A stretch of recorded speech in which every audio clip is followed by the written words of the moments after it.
después de haber adorado, después de haber alabado, me siento con el ánimo, con el gusto, con el gozo de poder honrar a mi buen Dios, porque su palabra es honrosa, su palabra nos trae verdad, nos trae certeza de nuestro caminar en la vida. Y el tema del día de hoy nos va a edificar grandemente. Seguro que hemos escuchado algunas de las escrituras, de los versículos que vamos a estudiar en un momento. Pero lo que sí es cierto es que siempre nos traen revelación. La palabra de Dios siempre trae verdad a nuestro corazón, nos trae luz, nos trae claridad. Y nosotros necesitamos andar con certeza en nuestras vidas. Tenemos que caminar con paso seguro, y ese paso seguro no es solo por las circunstancias que aparenten ser seguras, sino porque sabemos quién es nuestro Dios y quién es el que nos enseña y quién es el que nos guía precisamente. Vamos a rendirle en este día algo muy especial al Señor, y es nuestro corazón. Para decirle: Señor, háblanos. Bendice mi mente, bendice mi conciencia, Señor. Bendice mi camino y mi corazón para poder escuchar de ti, para poder conocer más, Señor, de lo que tienes para nuestra vida.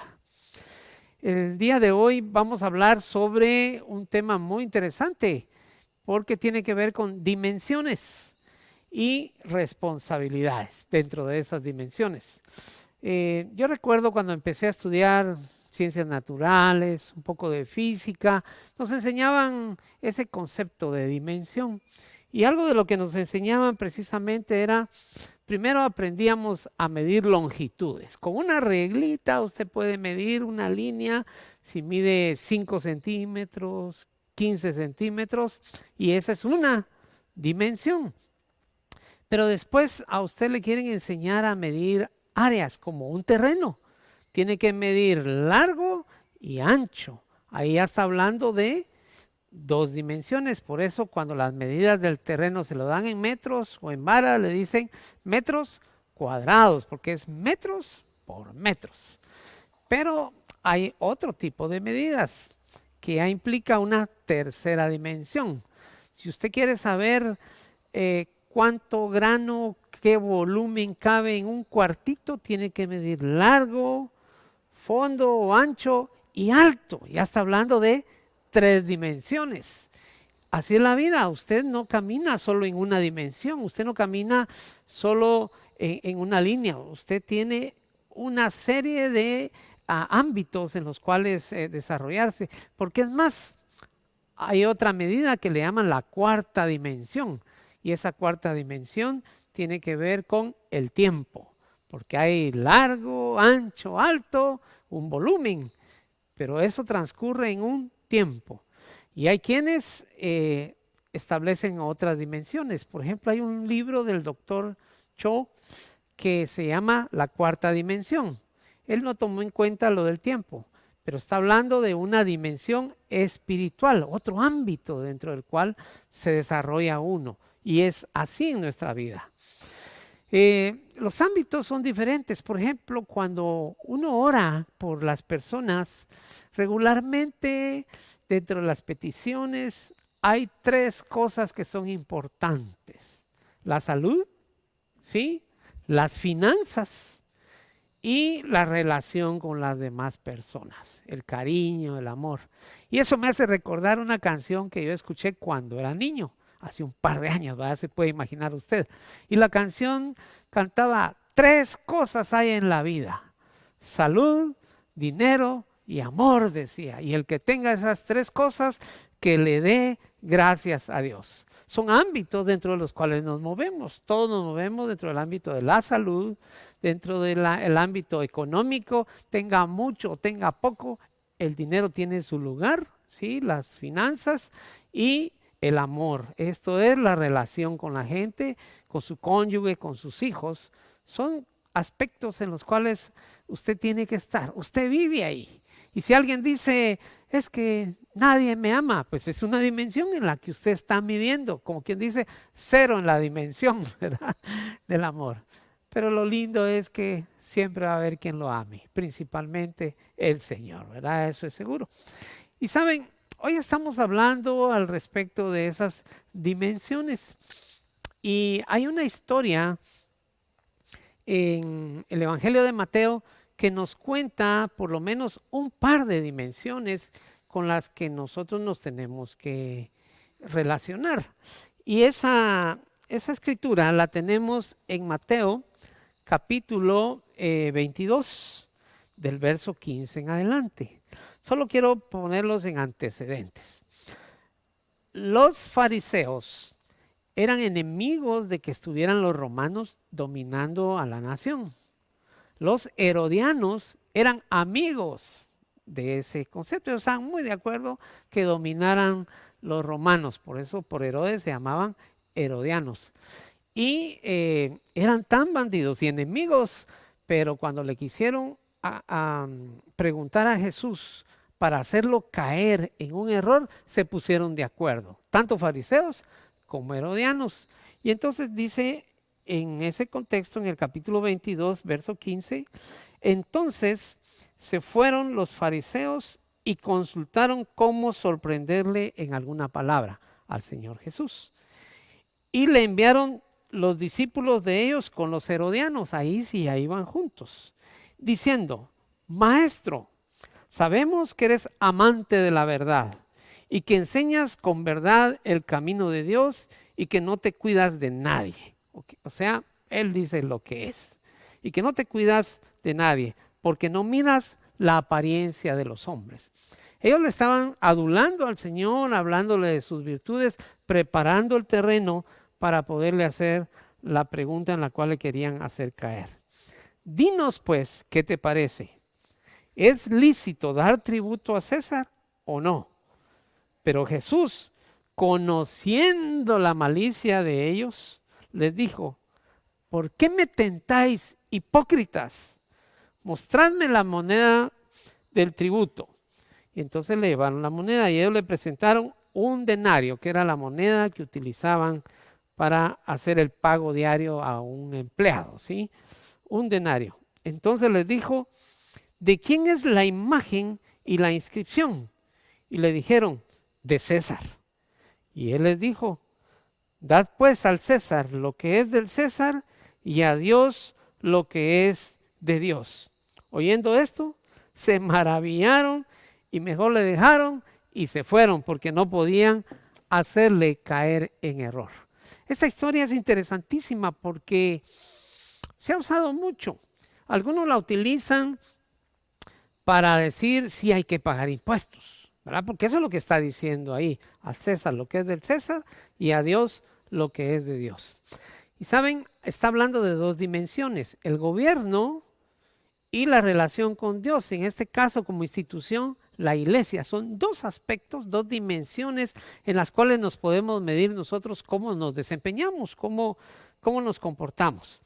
Pero antes de seguir, quiero decirle que hace una semana, quizás unos 10 días, estuve en un seminario en el cual nos mostraban las condiciones económicas de nuestra nación, con datos importantes y datos certeros, bastante recientes, fáciles de entender la manera como nos lo presentaron, y estaban hablando de una realidad de nuestro país, pero una realidad que la llevaron a lo que estamos viviendo ahora, a esa recesión económica o posible recesión a la que podríamos caer durante la pandemia y después de la misma.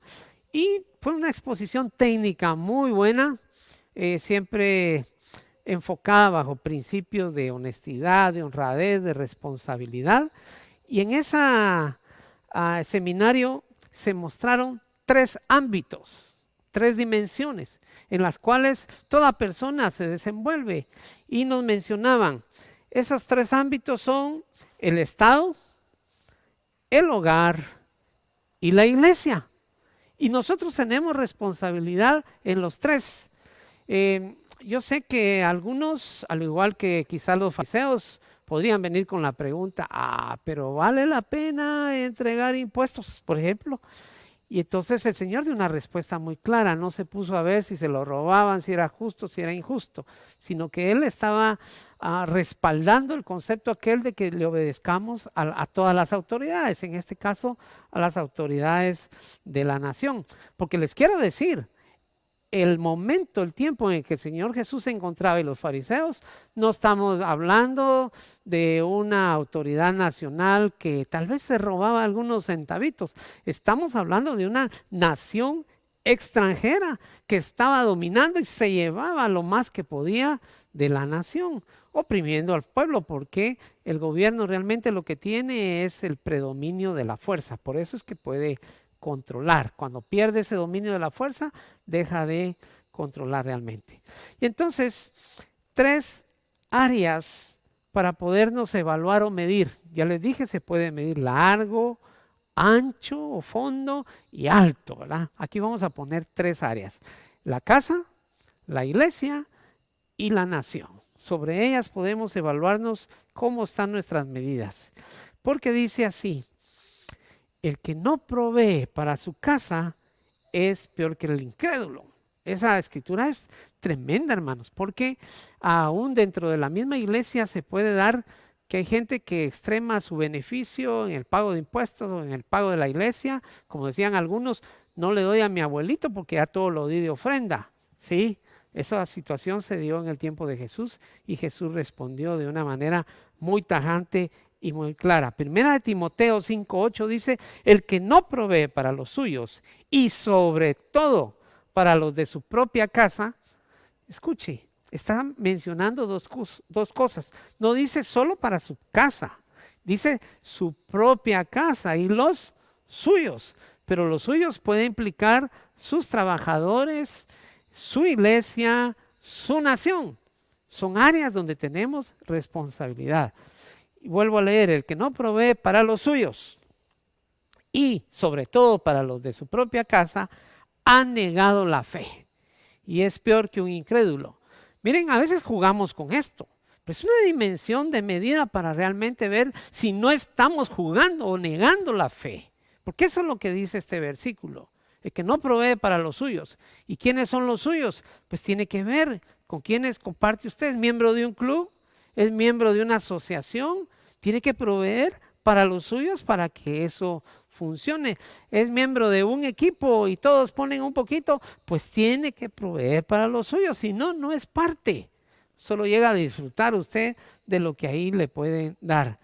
Pero los que no proveen para su propia casa o para los suyos han negado la fe y es peor que un incrédulo. Yo creo que esto vale la pena que lo analicemos, porque ese versículo tal vez lo hemos enfocado desde otro ángulo, solo pensando el que no lleva a su casa alimento, ¿sí? Porque hay gente que tristemente no envía a sus hijos, no les envía lo que necesita. Pues ha negado la fe y es peor que un incrédulo.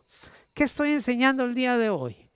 Que tenemos ámbitos en los cuales movernos, que no por el problema de la pandemia nos quedemos encerrados y nos olvidemos de los tuyos. ¿Quiénes son los tuyos? Implica familiares, implica amigos, implica organización a la que perteneces, la iglesia misma. Hace poco leí algo que escribió un pastor y me impresionó porque él decía: se los hablo a ustedes y no soy su pastor. Como dice alguien, cuando alguien viene de lejos y predica, puede decir lo que quiera, de todos modos al otro día no va a estar. Pero el pastor daba una enseñanza al respecto de este aspecto. Y entonces menciona la casa. Es una de las áreas donde debemos medirnos y definir si estamos haciendo lo correcto o no. De lo contrario, negaríamos la fe. La iglesia. ¿Funciona el mismo versículo? Sí. Dad al César lo que es del César y a Dios lo que es de Dios. Normalmente lo usamos al revés para señalar hay que pagar impuestos, pero el versículo tiene su base precisamente en que esta gente a la que le estaba respondiendo el Señor era gente religiosa, donde ellos ni discutían el tema de los diezmos o de las ofrendas. Eso era parte de la vida del pueblo. Por eso ya no hay ni más enseñanza en el Nuevo Testamento, porque era claro y definido. Eso es parte del hacer y de la vida. Porque, ¿sabes? Dios te da todas las cosas. Dios es el que te provee. Saben, a veces se utiliza mucho aquella escritura cuando le estamos pidiendo al Señor: Padre, me hace falta una bicicleta, me hace falta donde vivir, lo que quiera la gente, un carro, muchas cosas que se puede pedir. Y usan el versículo que se refiere a que el oro y la plata son de Dios. Pero ¿sabe usted que ese versículo no está diseñado para pedir? Sino ese versículo está diseñado para dar, porque el oro y la plata son de Él. Lo único que le da el privilegio de que usted se quede con 9 de cada 10. Así es. Y entonces, si usted ha dicho alguna vez: de Dios es el oro y la plata, o el oro y la plata son de Dios, practíquelo, porque de Él es el oro y es la plata. Entonces funciona de nuevo: dar al César lo que es del César y a Dios lo que es de Dios.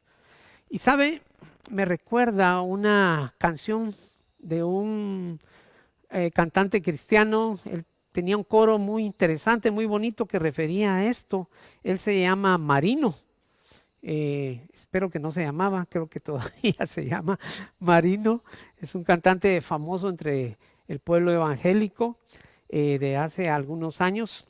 Y él cantaba: dad a Dios lo que es de Dios y al César lo del César. Pero decía lo siguiente: porque aún lo que es de Dios se lo están dando al César. Como quien dice, ni lo que es responsabilidad de Dios le estamos dando, sino lo estamos entregando en otro lado. Tal vez sea mi César, ¿verdad? Mi persona. Cuando leo ese versículo me recuerdo de ese coro. Y otra parte de ese cántico decía algo impresionante: es tiempo que el juicio comience por casa. Eso es escritural, pero él lo volvió una canción. Es tiempo que el juicio comience por casa. Y si comienza por casa, ¿qué será de mi pecador? Él se estaba poniendo en una condición, en una actitud humilde de saber que si el juicio comienza por casa, empezaría por Israel como nación, pero por el pueblo cristiano como miembros de la casa de Dios.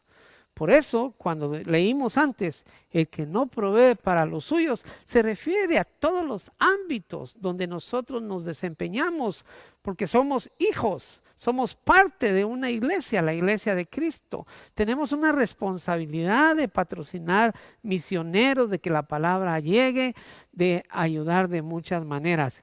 Y miren, hoy esto suena a finanzas, y sí, ese seminario al que fui era de finanzas y específicamente hablaba en dimensiones naturales y lo ponían muy sencillo. Usted es guatemalteco, colabore con el gobierno de Guatemala. ¿Sí? Usted va a una iglesia, aporte para la iglesia, decía el licenciado que estaba expresando, y si usted tiene un hogar, provea para su hogar. Responsabilidades de toda persona. Que conste que cuando dice proveer para su casa, aunque sabemos que la responsabilidad principal la lleva el papá, la llevan todos los que aportan, todos los que trabajan, ¿verdad? Por años tal vez te han sostenido y de repente ya tienes tu trabajo, pero esto es mío y yo no lo voy a aportar. Cuidado, porque la escritura ya te aplica a ti también, el que no provee para su casa. Algunos se meten a problemas grandes, a tener más de un hogar, y abandonan a uno para darle al otro. Cuidado, porque eso te convierte en alguien que puede negar la fe si no provees para tu casa. Y entonces les decía, está el hogar, está la iglesia y está el gobierno. 3 áreas, 3 dimensiones en las que podemos tomar una reglita y medir cuánto mido de largo, de ancho y de alto. Como quien dice, cuánto yo puedo medirme como un miembro que provee para los suyos en la casa, en la iglesia y en el Estado. Sé que hay muchos argumentos a favor y en contra. No me interesan tus argumentos si no son escriturales. Los argumentos que valen la pena, que son ciertos, que son importantes y que le dan trascendencia a la verdad, son los que vienen de la Sagrada Escritura. Porque si es cierto, hay quienes se pueden robar los impuestos, por ejemplo, lo hemos visto en países cercanos, muy cercanos, y a veces se especula también, ¿verdad? Puede no ser cierto y se dice que así es, pero la Escritura no nos habla de ese elemento, nos habla de nuestra responsabilidad. Quiero hacer una acotación aquí importante. Esos tres elementos, esos tres ámbitos para desarrollar son parte de un test, de una medición para todas las personas, principalmente para los cristianos. ¿Y por qué para los cristianos? Por eso dice que es tiempo que el juicio comience por casa. ¿Y quiénes son los de casa? En este caso, los que conocen la Escritura, los que saben lo que es la verdad, pero no se van a eximir de la responsabilidad todas las demás personas. Que lean la Biblia, que asistan a un lugar y que conozcan la verdad con la que debemos de vivir y trabajar. Quiero darle gracias a mi buen Dios porque Él es el proveedor para poder cumplir con esto. He contado esta historia ya en varias oportunidades a nivel congregación y hoy que me escuchan y me ven algunas personas más allá de la congregación en donde me corresponde estar regularmente, quiero repetirla porque es una buena ilustración. Durante la Segunda Guerra Mundial se dieron situaciones tristes, dolorosas, verdaderamente dolorosas, injustas. Y una de ellas que le valió un triunfo a ese país sobre otra nación es la que ocurrió cuando los alemanes querían que cayera San Petersburgo en Rusia. Ellos iban por todo, pero los rusos ya habían aprendido lecciones anteriores y sabían que el clima era tan duro para los alemanes, para ellos mismos, pero más para los alemanes, que los tenían que entretener un buen tiempo. Y según recuerdo, no sé si mi dato está mal, 500,000 de jóvenes alemanes murieron en esa batalla. Sí, eso es algo tremendo, 500,000 de gentes jóvenes, fuertes, sanos, que fueron a dar su vida en esa guerra, pero murieron más rusos en esa oportunidad, no recuerdo el dato. Lo que ocurría es que cuando los rusos iban a la batalla, bajaban de los trenes y de una vez los mandaban al frente de batalla. La principal línea de batalla estaba en un río y llegaban hasta ahí, pero los mandaban sin fusil, sin rifle. Los mandaban y usted vaya y le decían, siga él lleva un fusil, cuando él caiga usted lo agarra. Y así los enviaron, desarmados.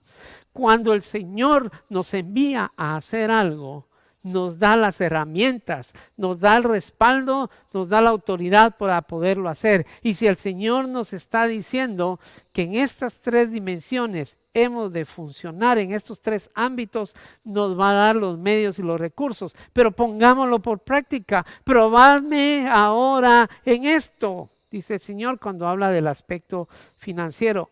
Hoy por hoy, quizás más que nunca, para la historia reciente, esto tiene su importancia, porque hemos de entender que aunque la Biblia no pierde su importancia nunca, estamos viviendo situaciones económicas fuertes. Empresas están cerrando, ¿sí? Otras han bajado el salario a sus empleados, los han turnado, ¿sí? Medio tiempo para unos, medio tiempo para otros. Yo ayer estuve conversando con los propietarios de un restaurante y me dicen, sí, ya ahorita ya abrimos, tenemos suficiente espacio para atender a uno que otro. Dice, uno, porque no llega mucha gente, y dos, porque necesitamos que estén lejos unos de otros y así respetar todas las normas. Y les digo, pensé que tenían cerrado. Sí, el problema es que no queremos despedir a los empleados que tenemos. No hemos despedido a ninguno, los hemos sostenido aún sin vender un solo centavo. Pero necesitamos reunir un poquito de de dinero para seguirles pagando a ellos, seguir pagando el agua, la luz y todo lo que se necesita. Este es un problema económico grande. ¿Qué tal si vamos delante de Dios y le decimos, Señor, tú nos has dado líneas de trabajo, tú nos has dicho cómo medirnos, vamos a hacerlo en tu nombre, dame la gracia y el recurso para poder hacerlo? Porque usted no puede llegar valiente y decir, yo lo haré con sus fuerzas, no va a poder. Necesita la gracia y la misericordia de Dios. Por eso le vamos a entregar en este momento nuestro ánimo, nuestro corazón y nuestra dependencia a Él. Pero regresemos al principio.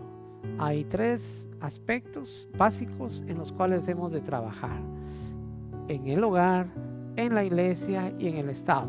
Y hemos de tener responsabilidad de aportar para ello.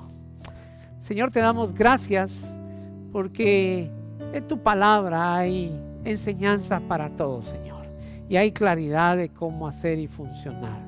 Señor, entendemos que las circunstancias y aún el mal actuar de muchas personas puede hacer dudar a casi cualquiera, Señor.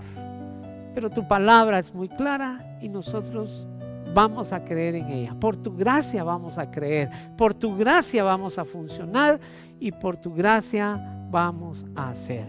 Te rendimos, Señor, nuestro corazón, que es engañoso y que tiende, Señor, a equivocarse. Pero tú no te equivocas, y si tú lo dijiste, así es y así funciona. Por lo tanto, te rindo mi ánimo, mi disposición para hacer tu voluntad. Te rindo, Señor, mi corazón, todo mi ser, mis finanzas, el trabajo que tengo y aún el que no tengo.